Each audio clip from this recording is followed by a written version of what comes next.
কয়েক বছর ধরে একের পর এক ভিন্নধর্মী গান উপহার দিয়ে প্রশংসা কুড়িয়েছে কোক স্টুডিও বাংলা। তবে এবার তাদের চতুর্থ সিজনের দ্বিতীয় গান মেঘ প্রকাশের পর তৈরি হয়েছে তুমুল বিতর্ক।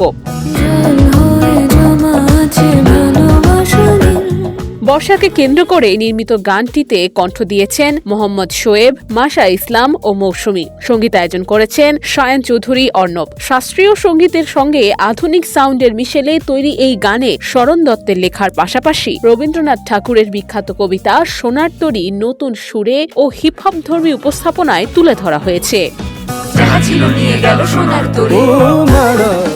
আর এই অংশটি সবচেয়ে বেশি সমালোচনার জন্ম দিয়েছে। ইউটিউব ও সামাজিক মাধ্যমে অনেকেই গানটির উপস্থাপনাকে ব্যর্থ প্রচেষ্টা বা ফ্লপ এক্সপেরিমেন্ট বলে মন্তব্য করেছেন।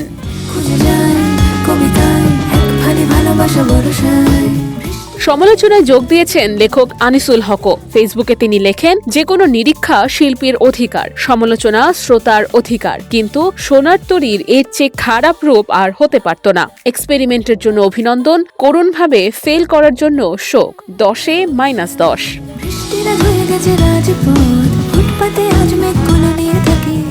সব মিলিয়ে নতুন কিছু করার সাহস দেখালেও মেঘ গানটি এবার প্রশংসার চেয়ে সমালোচনায় বেশি কুড়াচ্ছে। এখন দেখার বিষয়, সময়ের সঙ্গে এই গান নিয়ে দর্শক শ্রোতাদের দৃষ্টিভঙ্গিতে কোনো পরিবর্তন আসে কিনা।